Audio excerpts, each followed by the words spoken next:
இங்க ஒரு பக்கம் சக்தியுமே பொன்னியை தேடி டேரக்டா பொன்னியோட வீட்டுக்கு போயிடுறாங்க.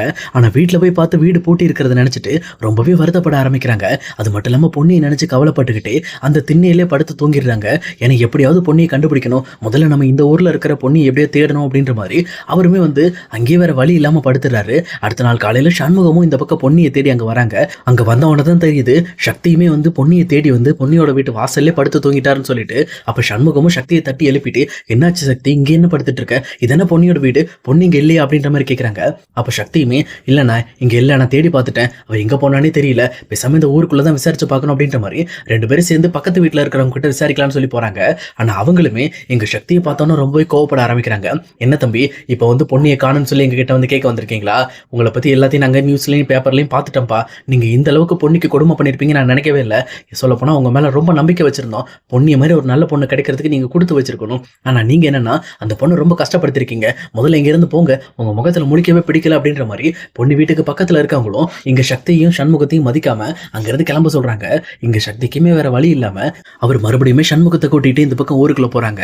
அதே நேரம் இன்னொரு பக்கம் இங்க பொன்னியை மறுபடியுமே கண்டுபிடிச்ச மைனர் முத்துக்காலையும் இதுக்கு மேல பொன்னியை வெளியில விடக்கூடாது, கண்டிப்பா பொன்னியை பிடிச்சி வச்சிடணும், இதுக்கு மேல பொன்னியை கல்யாணம் பண்ற வேலை தான் அப்படின்ற மாதிரி அவங்களும் பொன்னி அங்க பிடிச்சி வச்சு அவங்களோட அடியாட்களை பொன்னி பக்கத்திலே உட்கார்ந்து பாத்துக்க சொல்லிடுறாங்க.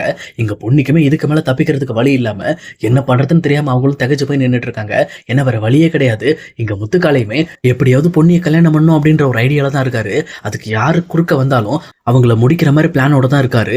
அதே நேரம் அடுத்த நாள் நம்ம பொன்னியை கல்யாணம் பண்ணிக்கலாம் அப்படின்னு சொல்லி அவருமே அதுக்கான வேலைகளை பார்க்க ஆரம்பிக்கிறாரு.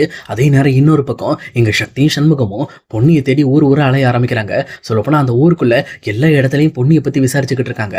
ஆனா யாருமே இந்த பக்கம் பொன்னியை பார்க்கல, அவங்க இங்க வந்ததே நாங்க கவனிக்கல அப்படின்ற மாதிரி ஒவ்வொருத்தரா மாறி மாறி சொல்லிக்கிட்டு இருக்காங்க. ஆனா சக்தியுமே கொஞ்சம் தவண்டு போனாலும் அந்த சாமியார் சொன்னதை நினைச்சு பார்த்துட்டு இதுக்கு மேல கண்டிப்பா பொன்னியை கண்டுபிடிக்க வேண்டியது நம்மளோட கடமை. அவ இந்த ஊர்ல தான் இருக்கான்னு அந்த சாமியார் சொன்னாங்க, அதனால கண்டிப்பா அவ இங்கதான் இருப்பா, நம்ம தேடி கண்டுபிடிச்சே ஆகணும்னு சொல்லி அவரோட விடாமுயற்சியை விடாம அவருமே தேடிக்கிட்டே இருக்காரு.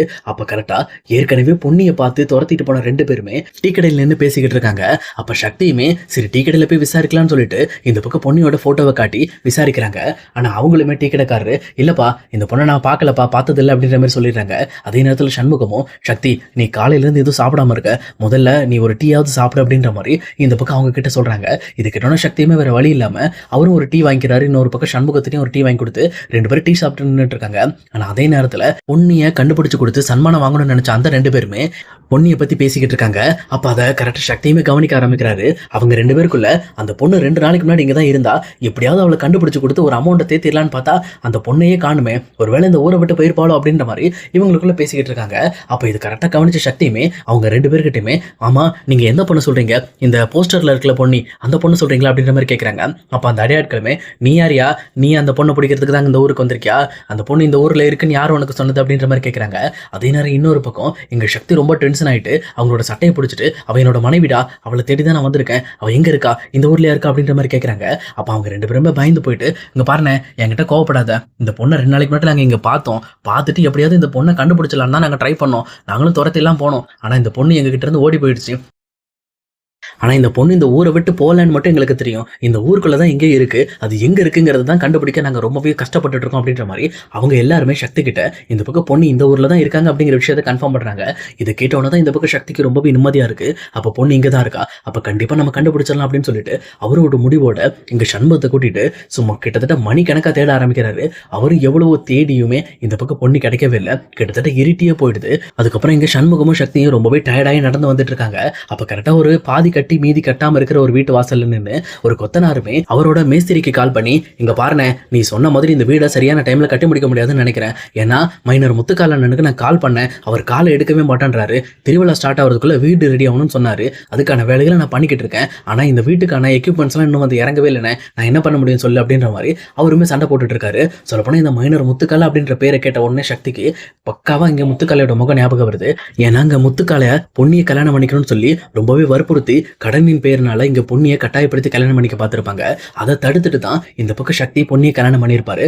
இந்த மாதிரி அதெல்லாம் யோசிச்சு பார்த்துட்டு ஒருவேளை பொண்ணு இவங்க கிட்ட இருக்க வாய்ப்பு இருக்கோ, ஏன்னா இங்க முத்துக்கால வேற கால் எடுக்க மாட்டேன்னு சொல்றாங்கல்ல, அப்ப கண்டிப்பா அந்த மைனர் கிட்ட தான் நம்ம பொண்ணு இருக்கணும் அப்படின்ற மாதிரி இங்க சக்தியுமே முடிவு பண்றாரு. அது மட்டும் இல்லாம அங்க இருக்கிற அந்த மேஸ்திரி கிட்டயுமே இங்க பாருங்க, இங்க மைனர் முத்துக்காலன்னு சொல்றீங்கல்ல, அவரோட வீடு இங்க கெஸ்ட் ஹவுஸ் எங்க இருக்கா அப்படின்ற மாதிரி கேட்கறாங்க.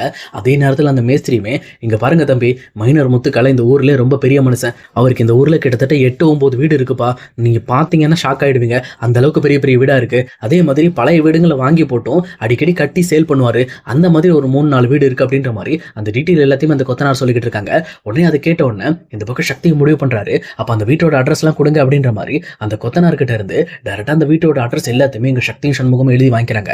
அவங்களும் நைட்டோட நைட்டா இந்த பக்கம் மைனர் முத்துக்காலையோட ஆக்டிவ்ல, அதாவது இப்போதைக்கு நல்லா இருக்கிற வீடுங்க எல்லாத்துலயுமே தேட ஆரம்பிக்கிறாங்க. அந்த எல்லா வீட்லயுமே இந்த பக்கம் பொண்ணு இல்ல. அப்ப அதே நேரம் அப்ப அந்த இடிஞ்சு போன வீட்டுல இருக்க வாய்ப்பு இருக்கு, ஏன்னா முத்துக்கால தான் கண்டிப்பா பொண்ணியை தூக்கியிருப்பான், அவனை தவிர வேற யாரும் பொண்ணு இவ்வளவு நாள் வச்சிருக்க முடியாது.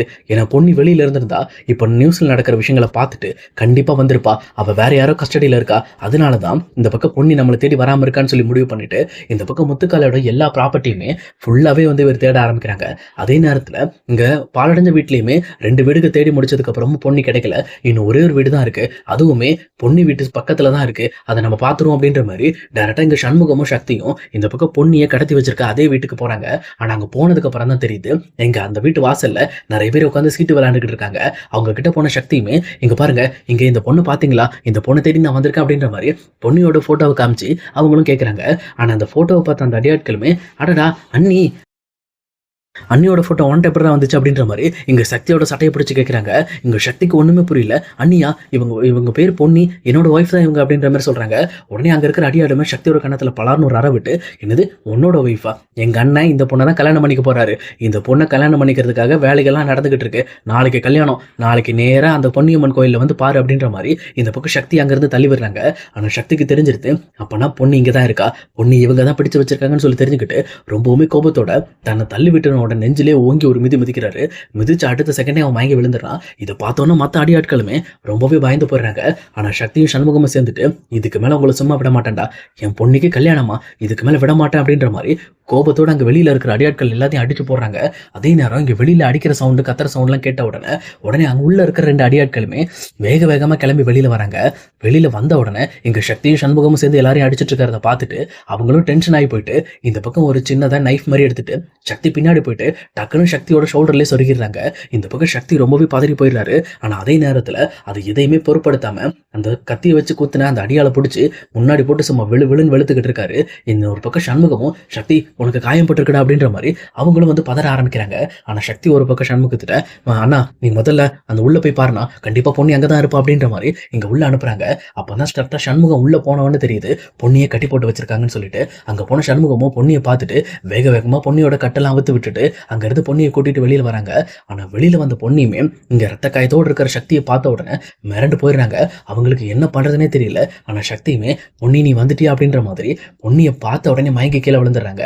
ஏன்னா பொண்ணியை பார்த்த உடனே இங்க சக்திக்கு வேற எதுவும் தேவையில்லை அப்படின்ற மாதிரி அவருமே ரொம்பவே ஹாப்பியாகி இந்த பக்கம் அந்த கத்தி குத்தினால ஏற்பட்ட பாதிப்புனால அவர் மயக்கம் போட்டுறாரு. ஆனா இன்னொரு பக்கம் சண்முகமும் அவரோட கார்ல இந்த பக்கம் சக்தியும் ஏத்திக்கிட்டு இன்னொரு பக்கம் பொண்ணியும் ஏத்திக்கிட்டு டைரக்டா வேக வேகமா ஹாஸ்பிட்டல பார்த்து போயிட்டு இருக்காங்க.